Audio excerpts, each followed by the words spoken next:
Alvir looked at the faces of the men standing along the ship's sides, and a complex mixture of emotions he had never known before washed over him. There was pride, fear, and bravado mixed with the distant, just approaching notes of a formidable battle rage. Of course, it was all about the strangeness of what was happening. Even though he had been in a few raids on neighboring settlements, Naumdal and Ere, all of them were more or less ordinary fights with the warriors, pretty much like his relatives and friends from Sundvik. When everyone knows in advance how everybody will be armed, who is ready to fight, and who would prefer to get away with paying a gelding. People are people. You know what to expect from them, and if the fight turns out to be fierce against expectations, well, all the more glory. But when you go on a campaign to fight the Serpent Jormungand himself, it is no longer up to the usual thoughts and expectations.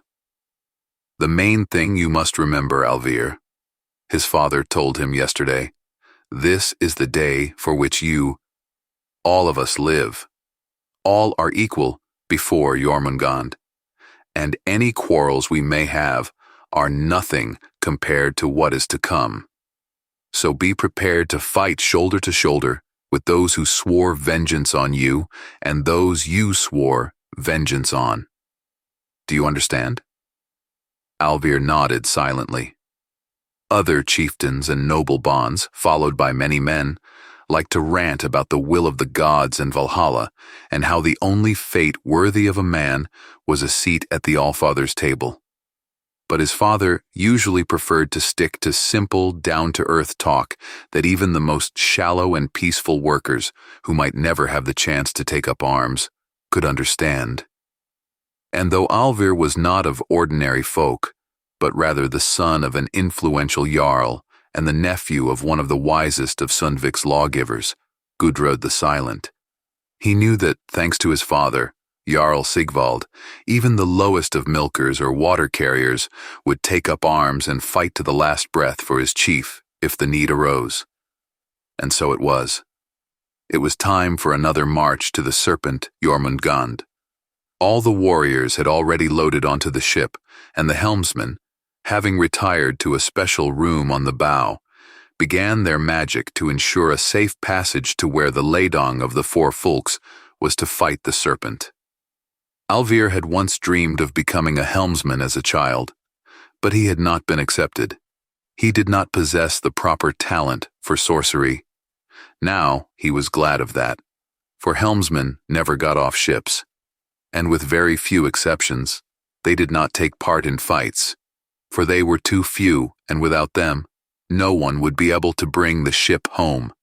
The shield at Alvir's feet, painted black and red, the colors of Jarl Sigvald, swayed, catching the scabbard of his sword.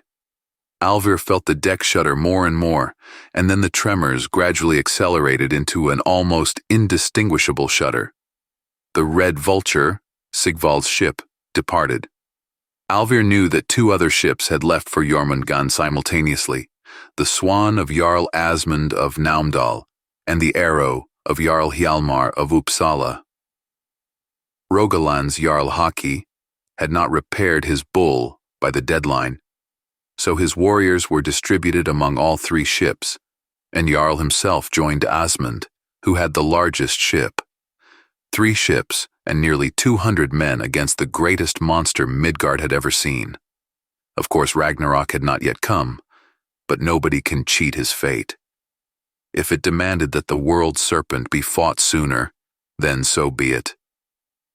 Alvir knew that the chiefs chose the date to go to Jormungand for a reason. Only once, every few dozen years, the World Serpent was in a place where ships could get quickly. Still, the magic required for this was so powerful that those of the helmsmen who were weaker in spirit often went mad or ended their lives altogether. Even though they did not die with weapons in their hands, as befitted true warriors, they were buried with all due honors, not sparing sacrifices and property so that they would not appear before the guards of Valhalla empty-handed, like worthless rogue vagabonds. Alvir made himself as comfortable on the bench as the stiff armor allowed, leaned against the ship's side, and prepared to wait. Today, the helmsman had predicted that the journey would take only half a day, and what was half a day to a patient, experienced warrior? When the ram-equipped prow of the Red Vulture gouged the side of the Jormungand, and the warriors ran down the gangway into the belly of the beast, Alvir did not rush to the front of the line. He was still young, and among the leading men were those who had taken part in the last campaign 36 years ago. No amount of training and raids could replace the actual experience of fighting trolls, Zwerg, and other servants of the World Serpent. As for glory, it was a long and dangerous journey to their goal, and there was enough glory to go around. With large rune swords, not good in close combat because of their size, but perfectly suitable for cutting through the flesh of Jormungand, the foremost warriors cut through the partition of the outer chamber, then widened the opening, and the Vikings, slamming their helmets shut, poured into the opened cave. 3 of them, skillful in sorcery, though less sophisticated than the helmsmen who remained on the ship, determined the direction using their talismans. The party moved there, leaving watch every 120 paces, so as not to be caught unaware by an attack from the rear. The first trolls attacked them after about 1,000 paces. The hideous humanoid creatures did not move very fast, but felt no pain and had considerable strength. To stop a troll, it was necessary to literally chop it to pieces. The Vikings had no trouble with the first 2, but then they were attacked by 6 at once from different directions, and the group began to suffer losses. A huge troll, nearly a man and a half tall, crashed into the Viking formation and smashed through the shield wall like a giant boulder rolling down a steep slope. Several spears were thrust into him, and the scattered men jumped up and began to chop the beast with swords and axes until it collapsed, pouring a slimy green slurry that replaced its blood. Alas, not everyone recovered from the blow. 2 men were left lying with fractured skulls, and several others with broken arms, legs, and ribs were forced to head back to the ship because they could no longer fight in the formation with others. Alvir knew that the men from the other ships were also cutting their way through the belly of the beast now, but no one, not even the wisest of sorcerers, could predict who would have the best luck. Perhaps, if it was the Allfather's will, all 3 squads would return with the spoils. They would soon find out. Obeying the sorcerer's instructions, the party turned into a narrower tunnel. Alvir wondered if it was Jormungand's entrails, or some other unknown organ, where the trolls could not squeeze through because of their size. But people had to stretch too, because only 2 or 3 people could walk side by side in the tunnel. And that was dangerous, because from the barely visible side branches that looked like cramped dens, vile creatures such as Alvir had never seen before popped out into the tunnel. Shapeless balls of moving tentacles about the knee of a grown man rushed at the Vikings' feet, entangling them and toppling the warriors, then piled up in large numbers, literally burying the fallen under them. Passing by a Viking who had fallen victim to such an attack, his friends had slashed all the creatures that attacked him, but it was too late. Alvir saw the broken helmet visor and the whiteness of the skull bones. The flesh of the unfortunate man had been devoured in a matter of moments. However, Alvir's father, Jarl Sigvald, ordered that the bodies of the slain should be left behind.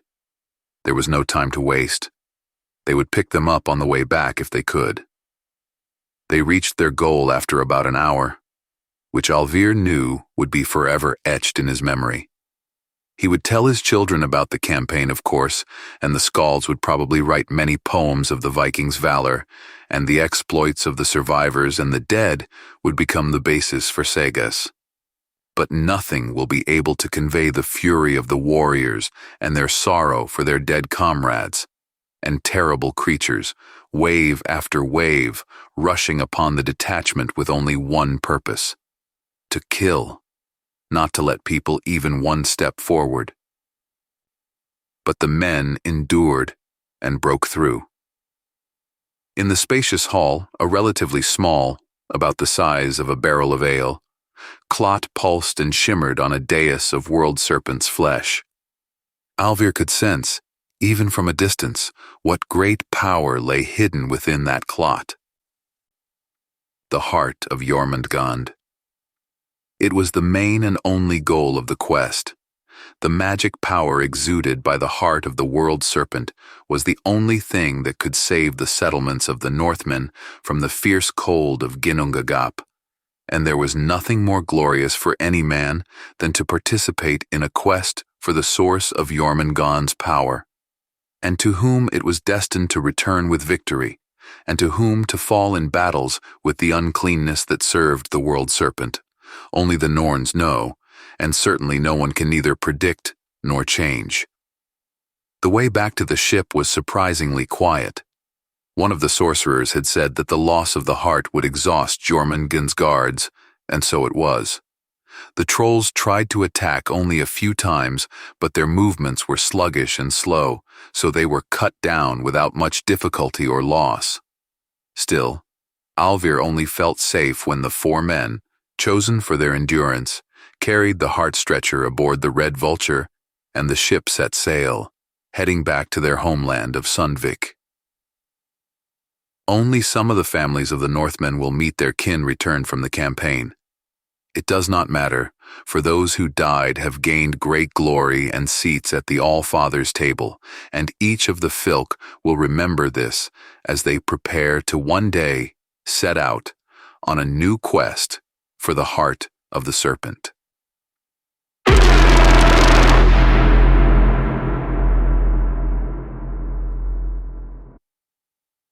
Look, Rajesh, I get it. A major accident on a bioorbital almost ready for sale is a big deal. But was it really worth it to come all the way out there and then waste a lot of energy on a hyperlink? Arvind Kejriwal, the 3rd production manager of Amrita Biorbital Limited, stared irritably at the hyperlink screen.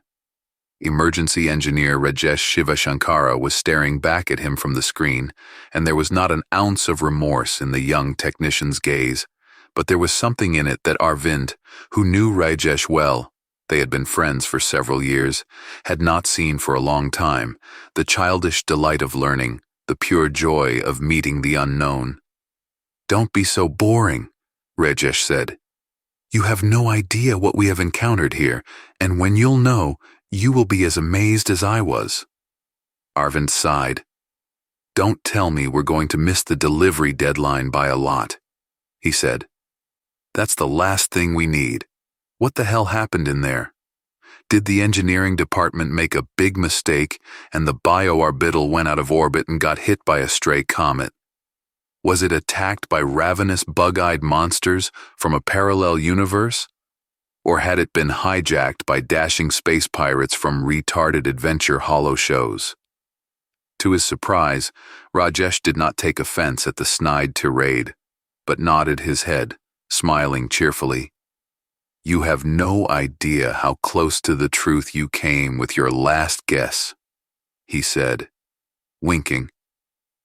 "We're not going to miss the deadline, by my calculations.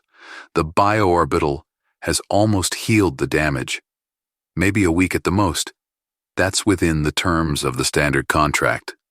Arvind scratched his forehead in puzzlement. "Then why are you making such a fuss?" he asked. "You could have submitted a standard report. Telemetry would have sufficed for that, not an expensive flight with GS sessions. Or did you just want to drive around the system on the company's dime? Well, I must warn you that the financial department is probably—" Arvind stopped talking. Suddenly, the meaning of Rajesh's strange remark came to him. "Wait a minute. What are you talking about? What do you mean I am close to the truth?" Rajesh was smirking on the screen. "The neural network of 3 sectors of the bioorbital was damaged in the incident," he said. "But I managed to revive a few of the mnemonic clusters. Of course, there are almost no optical sensors inside the bioorbital, and why would there be? And all information from the outer ones has been surprisingly erased. But the second quadrant's sub-brain, clever boy, hastily adapted a few service drones to transmit optical data, so they were able to film the attackers before they cut the drones down. Arvind opened his mouth, then closed it again. "What do you mean, cut them down?" he asked, after a long, stunned pause. "What attackers? Are you stoned out of your mind or something?" "I knew you would not believe me. That's why I called you on the hyperlink," said Rajesh. "I wouldn't have believed it myself, so here's the tape." His swarthy face disappeared from the screen, and after a brief pause filled with a flicker of background noise, another one suddenly appeared in its place. Arvind was staring through the transparent visor of an old spacesuit, an antique, 300 years old, no less. Arvind, an avid collector, noted to himself. He saw the light blue eyes burning with the adrenaline storm of the battle on a white-skinned, freckled face framed by a thick red beard. On the perimeter of the helmet's visor was a chain of strange marks drawn in red paint, consisting of vertical and diagonal lines, runes, memory suggested, digging into the remnants of school knowledge on history. In his left hand, the warrior held a large round shield made of some light alloy. The shield was divided into 4 red-blue sectors, with a chain of black runes along the edge and a small semicircular bulge in the middle of the shield, slightly larger than a fist. Behind the back of the strange man in the spacesuit, the space of the bioorbital service corridor was visible. The reddish luminescent lighting made it clear that this was the power unit of the second quadrant, which had been damaged. While Arvind was trying to figure out where the intruders could have come from on the bioorbital, the man in the antique spacesuit raised his right hand, holding a sword, Arvind realized, because the next moment, the glittering blade fell directly on the screen so that the manager involuntarily recoiled. The image went out. A second later, a satisfied Rajesh appeared on the screen again. They had come in 3 ships, ancient prospector ion coffins, clumsy, slow, and as reliable as a sledgehammer. The bioorbital's anti-meteorite system didn't work, of course, because they should not fire at ships. Plus, they'd somehow suppressed almost all external tracking systems. They rammed the second quadrant near the power unit and landed a boarding party. Arvind sat in silence, trying to digest what he had just seen and heard, thinking that against the background of such events, the insane cost of hyperlinks didn't matter much. "Do you have any idea where they came from and what they were after?" he finally asked Rajesh, who had patiently waited for the conversation to continue. "Of course," said Rajesh. "I think they are descendants of some miners from dispersion, maybe even earlier, from the old Earth, when there were still plenty of people living there. Probably been sitting somewhere on Callisto, or in the belt ever since. No one's been out there for hundreds of years. It's a wilderness. So they sort of regressed, all the way back to the Viking era. The first settlers must have come from Scandinavia." Arvind shook his head. He was fond of history, and Rajesh's explanation sounded logical. Except, "But bioorbital is not a monastery or a palace of some prince," Arvind said. "What could be looted there?" Rajesh smiled. "I can answer that question with absolute certainty," he said. "They dismantled 3 fusion bioreactors and took them away with them. They must have gotten a little cold on the outer satellites over the centuries, so they went to get new stoves. As for how they find out they could get them on bioorbital and where bioorbital could be found." He spread his hands. "Wait a minute." Arvind covered his eyes, remembering. "I think I'm beginning to understand. 15 years ago, Ikeda Technologies had some kind of accident in a bioorbital sanctuary. Of course, they tried to sweep it all under the rug. You know those Japanese, the main thing is to save face at any cost.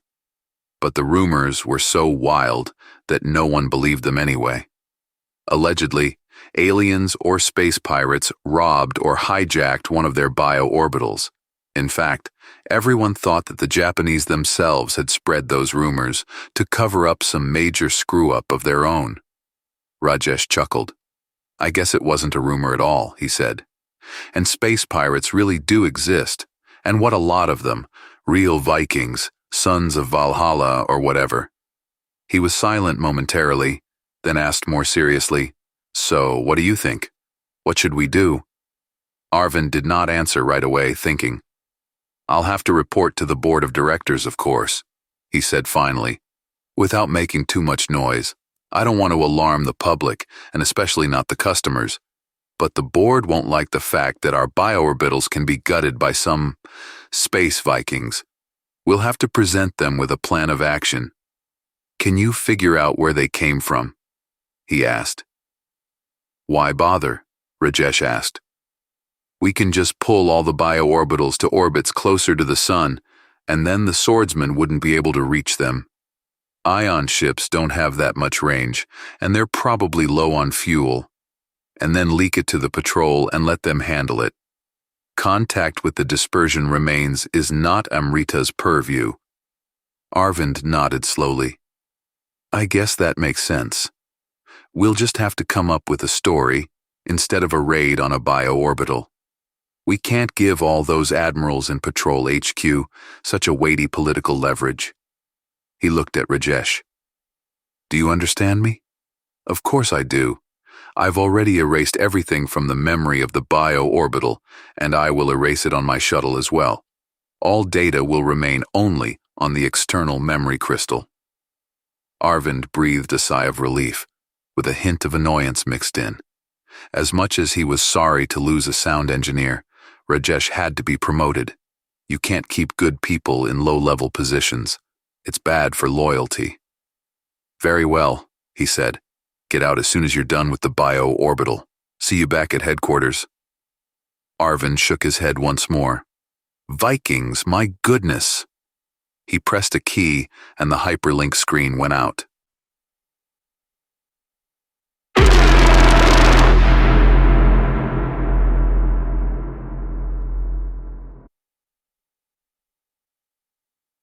Quintus Furius, second quaestor to Marcus Fabius, consul of the Republic, could not believe his ears.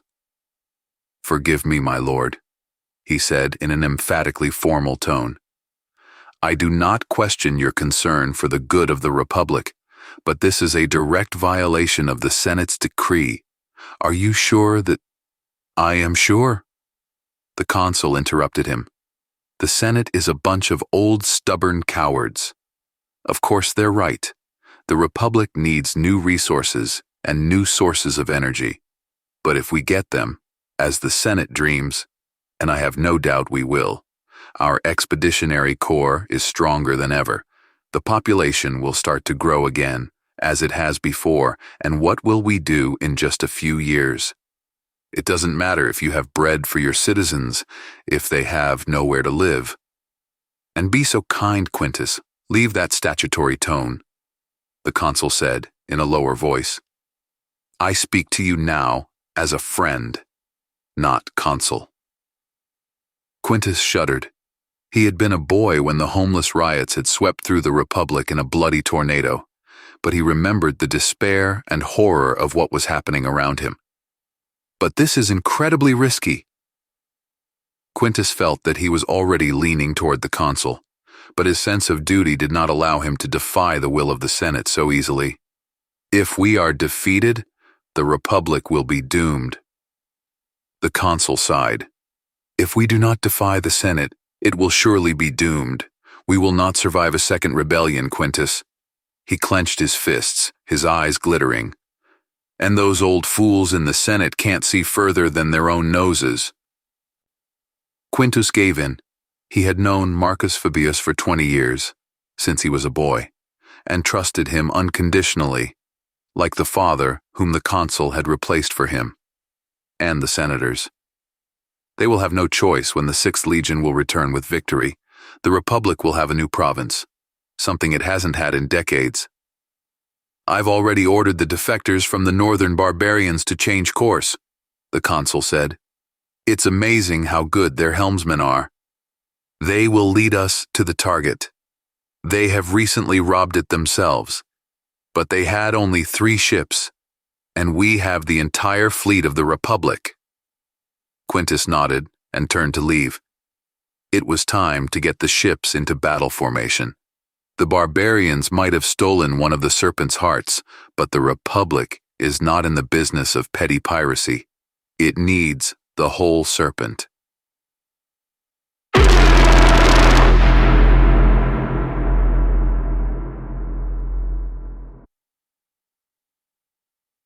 Rajesh Shivashankar's last thought before a warrior with a large rectangular ceramoplastic shield, with an eagle crudely painted on it, pierced him in the bioorbital control room, with a power cutter the size and shape of a legendary gladius was, "Holy shit. Do they have Mongols in there too?"